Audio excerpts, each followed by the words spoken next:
Hatchet by Gary Paulsen, Chapter 17.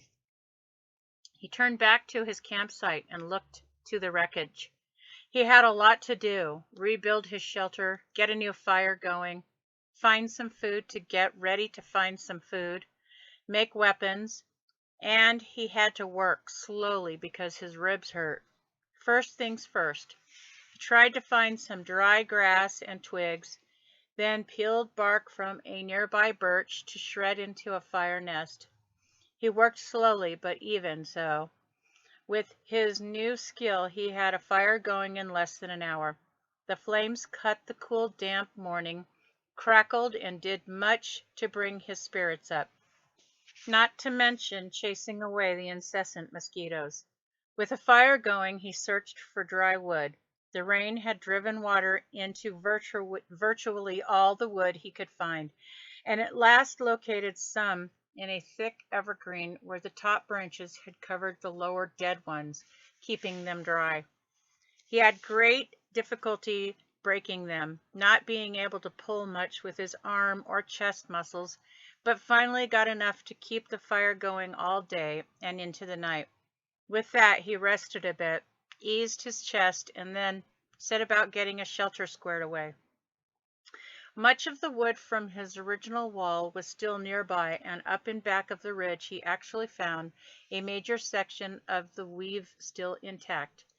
The wind had torn it out, lifted it, and thrown it to the top of the ridge, and Brian felt lucky once more that he had not been killed or more seriously injured, which would have been the same, he thought. If he couldn't hunt, he would die, and if he were injured badly, he would not be able to hunt. He jerked and dragged wood around until the wall was once more in place. Crudely, but he can improve it later. He had no trouble finding enough pine boughs to make a new bed. The storm had torn the forest to pieces up in back of the ridge. It looked like a giant had become angry and used some kind of massive meat grinder on the trees. Huge pines were twisted and snapped off, blown sideways. The ground was so littered with limbs and treetops sticking every which way that it was hard to get through. He pulled enough thick limbs in for a bed, green and spicy with the new broken sap smell, and by evening he was exhausted, hungry, and hurting, but he had something close to a place to live again, a place to be. Tomorrow, he thought as he lay back in the darkness, tomorrow maybe the fish would be back and he would make a spear and new bow and get some food. Tomorrow he would find food and refine the camp and bring things back to sanity from the one completely insane day. He faced the fire, curving his body. He rested his head on his arm and began to sleep when a picture came into his head, the tail of the plane sticking out of the water. There it was, the tail sticking up, and inside the plane, near the tail, somewhere was the survival pack. It must have survived the crash because the plane's main body was still intact. That was the picture, the tail sticking up and the survival pack inside, right there in his mind as he dozed. His eyes snapped open. If I could get at the pack, he thought. Oh, if I could get at the pack! I probably had food and knives and matches. It might have a sleeping bag. It might have fishing gear, or it must have so many wonderful things.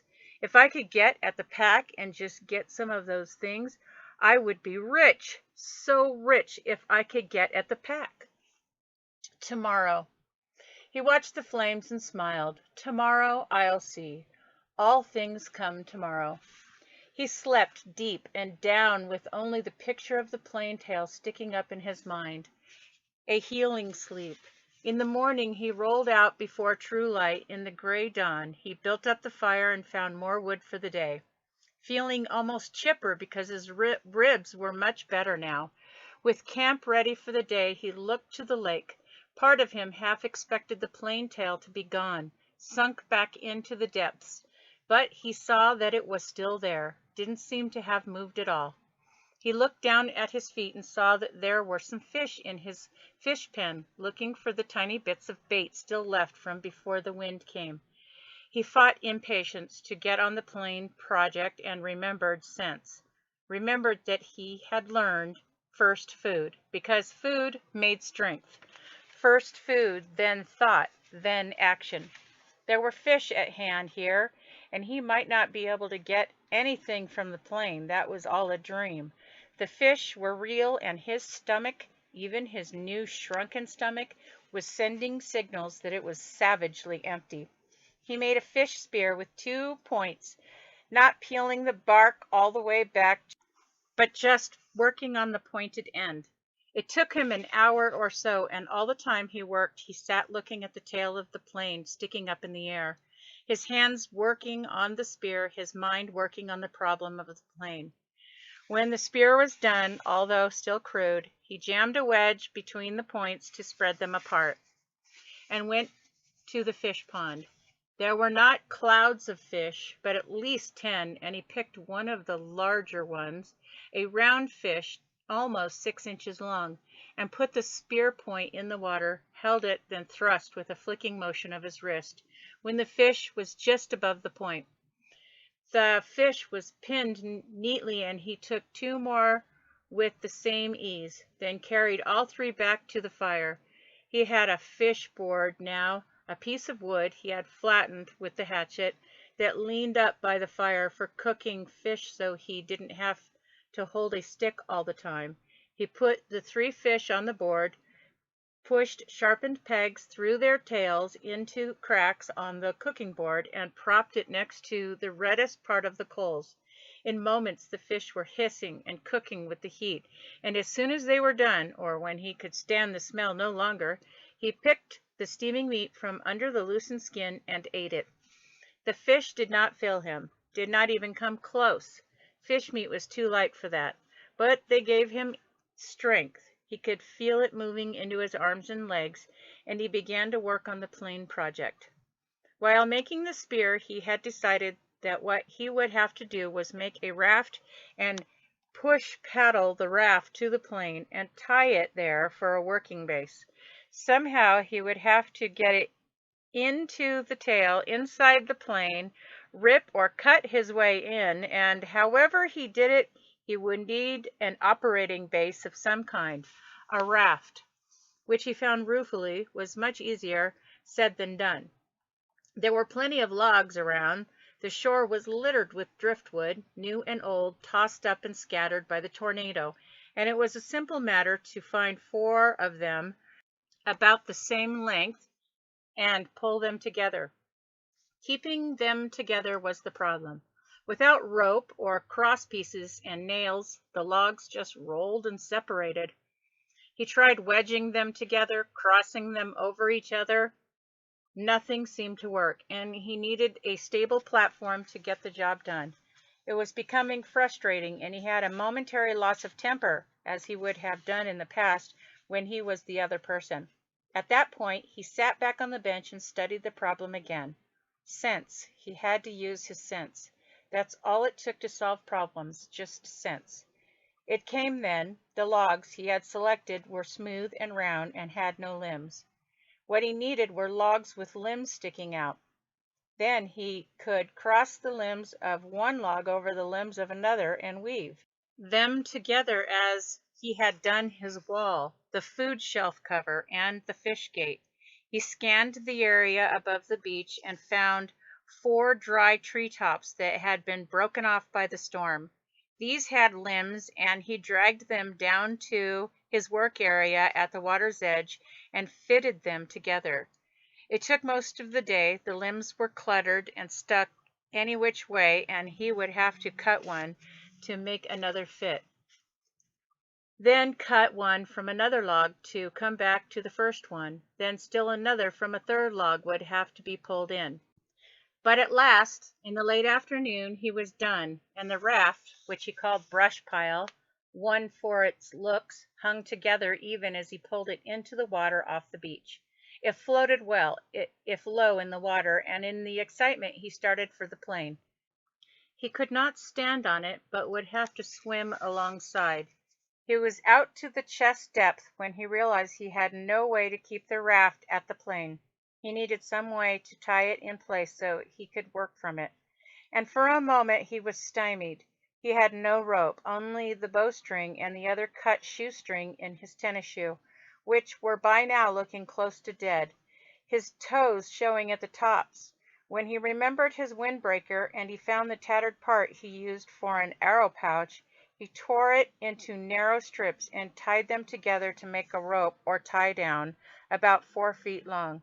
It wasn't strong. He couldn't use it to pull a Tarzan and swing from a tree, but it should hold the raft to the plane. Once more he slid the raft off the beach and out into the water until he was chest deep. He had left his tennis shoes in the shelter, and when he felt the sand turn to mud between his toes, he kicked off the bottom and began to swim. Pushing the raft, he figured, was about like trying to push an aircraft carrier.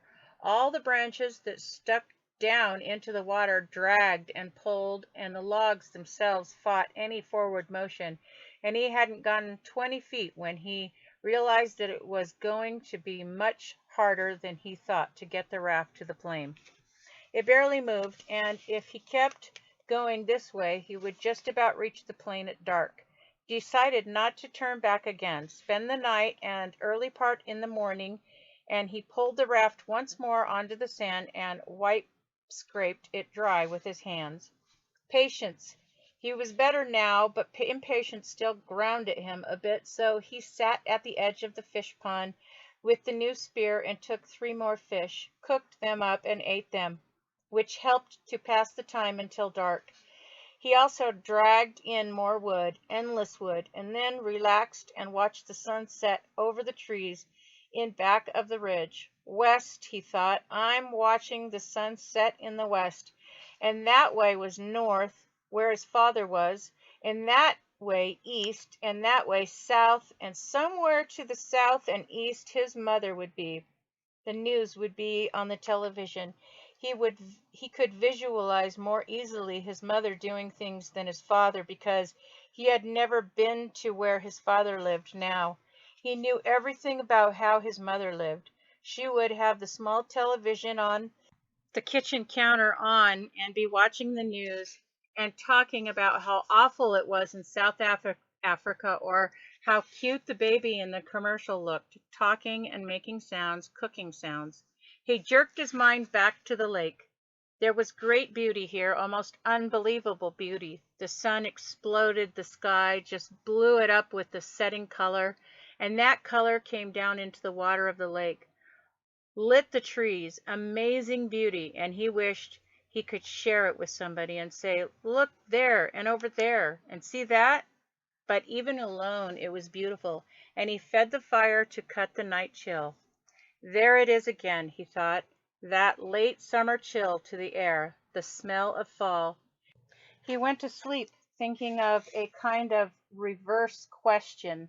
He did not know if he would ever get out of this, could not see how it might be, but if he did somehow get home and go back to living the way he had lived, would it be just the opposite? Would he be sitting watching television and suddenly think about the sunset up in back of the ridge and wonder how the color looked in the lake? Sleep. In the morning the chill was more pronounced, and he could see tiny wisps of vapor from his breath. He threw wood on the fire and blew until it flamed, then banked the flames to last and went down to the lake. Perhaps because the air was so cool, the water felt warm as he waded in. He made sure the hatchet was still in his belt and the raft still held together, then set out pushing the raft and kicking, swimming toward the tail of the plane. As before, it was very hard going. Once an eddy of breeze came up against him and seemed to be standing still, and by the time he was close enough to the tail to see the rivets in the aluminum, he had pushed and kicked for over 2 hours, was nearly exhausted, and wished he had taken some time to get a fish or two and have breakfast. He was also wrinkled as a prune and ready for a break. The tail looked much larger when he got next to it. with a major part of the vertical stabilizer showing and perhaps half of the elevators. Only a short piece of the top of the fuselage, the plane's body toward the tail, was out of the water, just a curve of aluminum, and at first he could see no place to tie the raft.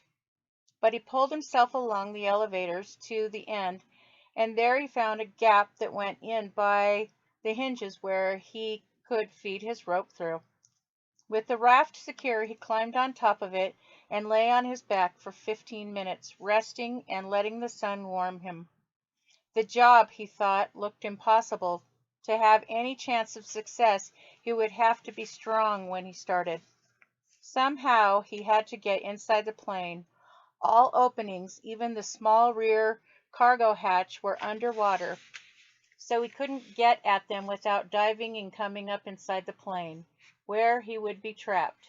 He shuddered at that thought and then remembered what was in front of the plane, down in the bottom of the lake, still strapped in the seat, the body of the pilot, sitting there in the water.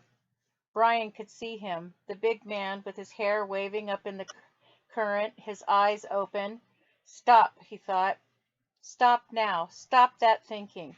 He was nearly at the point of swimming back to shore and forgetting the whole thing, but the image of the survival pack kept him. If he could get it out of the plane, or if he could just get into it and pull something out, a candy bar, even that, just a candy bar, it would be worth it. But how to get at the inside of the plane? He rolled off the raft and pulled himself around the plane. No openings. 3 times he put his face in the water and opened his eyes and looked down. The water was murky, but he could see perhaps 6 feet, and there was no obvious way to get into the plane. He was blocked.